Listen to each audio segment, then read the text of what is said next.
Baik, di sini saya akan menjelaskan apa itu suseptibilitas magnet. Suseptibilitas magnet adalah kemampuan suatu bahan magnet untuk dimagnetisasi. Medan magnetik akibat arus dalam solenoida berperan sebagai medan yang dikerahkan.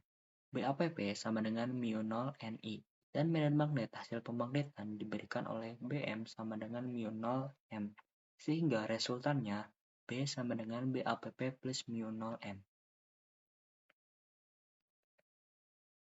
Namun ternyata untuk bahan paramagnetik dan ferromagnetik, N memiliki arah yang sama dengan BAPP. Namun untuk bahan diamagnetik, M memiliki arahan yang berbeda dengan BAPP. Maka untuk menghasilkan penyerahan dipol magnetik dalam bahan tersebut, M sama dengan C magnetik dikalikan dengan BAPP per mu 0. Faktor yang mempengaruhi besar kecilnya suseptibilitas magnetik juga positif negatifnya. Tanda dari suseptibilitas magnetik adalah jika kita misalkan sebuah solenoid akibat arus atau yang mengalir sepanjang N lilitan perpanjang, akan timbul sebuah medan yang diberikan yang kita simbolkan dengan BAPP. Kemudian kita letakkan sebuah material berbentuk silinder ke dalam solenoid tersebut, maka yang akan terjadi adalah material berbentuk silinder tadi akan mendapatkan sebuah efek yang disebut pemagnetan, sehingga akan diketahui bahwa ada medan magnet resultan sebagai akibat dari medan magnet yang dikerahkan oleh solenoid terhadap material berbentuk silinder dengan permeabilitas bahannya. Kita akan temukan sifat-sifat bahan magnet, yaitu paramagnetik, diamagnetik, dan ferromagnetik. Untuk paramagnetik dan ferromagnetik, N mempunyai arah yang sama dengan BAPP, sedangkan untuk bahan diamagnetik, M mempunyai arah yang berbeda dengan BAPP. Sehingga dari persamaan arah M dan BAPP tadi, muncullah hasil penyerahan dipol magnetik dalam bahan tersebut. M sama dengan C magnetik dikalikan dengan BAPP per mu 0. Suseptibilitas magnet ini juga dipengaruhi oleh beberapa faktor. Untuk bahan paramagnetik, dikarenakan suseptibilitasnya berupa bilangan positif kecil yang bergantung pada suhu. Untuk bahan diamagnetik tidak dipengaruhi suhu, tetapi suseptibilitas magnetnya berupa bilangan negatif kecil. Untuk ferromagnetik sendiri tidak terlalu dipengaruhi faktor-faktor lain.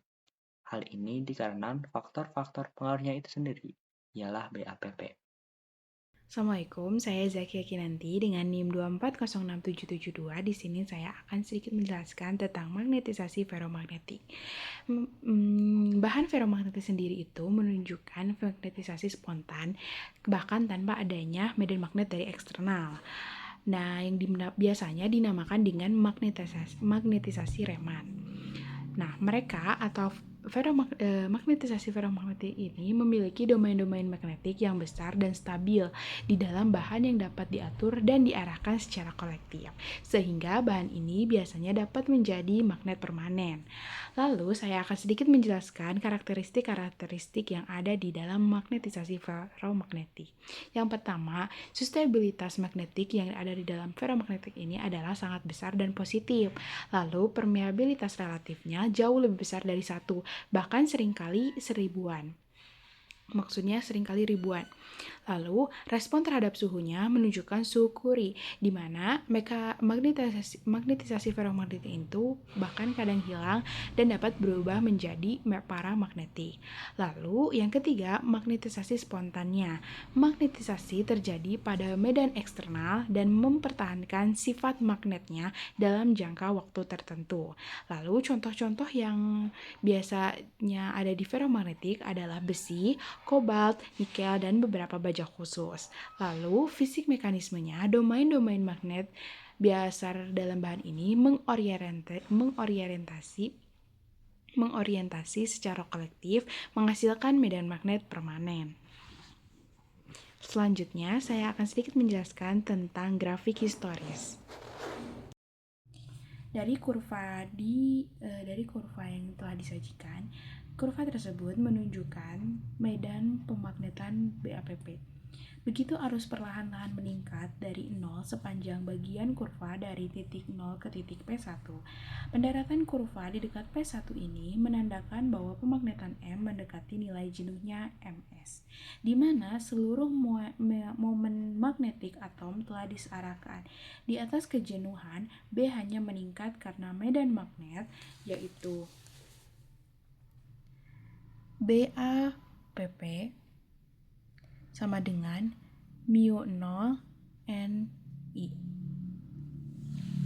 Meningkat juga apabila BAPP secara bertahap turun dari titik P1, tidak terjadi penurunan yang bersesuaian pada pemagnetan. Pergeseran daerah dalam bahan ferromagnetik ini tidak sepenuhnya reversible atau bolak-balik, dan sedikit pemagnetan masih akan ada sekalipun BAPP telah menjadi 0. Halo, saya Teresa Wulan Anggreni dengan NIM 2405297. Di sini saya akan menjelaskan tentang paramagnetik dan diamagnetik. Yang pertama, saya akan menjelaskan paramagnetik terlebih dahulu. Jadi, paramagnetik itu adalah bahan yang memiliki momen magnetik cenderung tingkat atom atau molekul yang cenderung selaras dengan medan magnet eksternal. Namun karena orientasi momen, magnetik tidak selalu selaras secara sempurna. Daya tariknya terhadap medan magnet relatif lemah.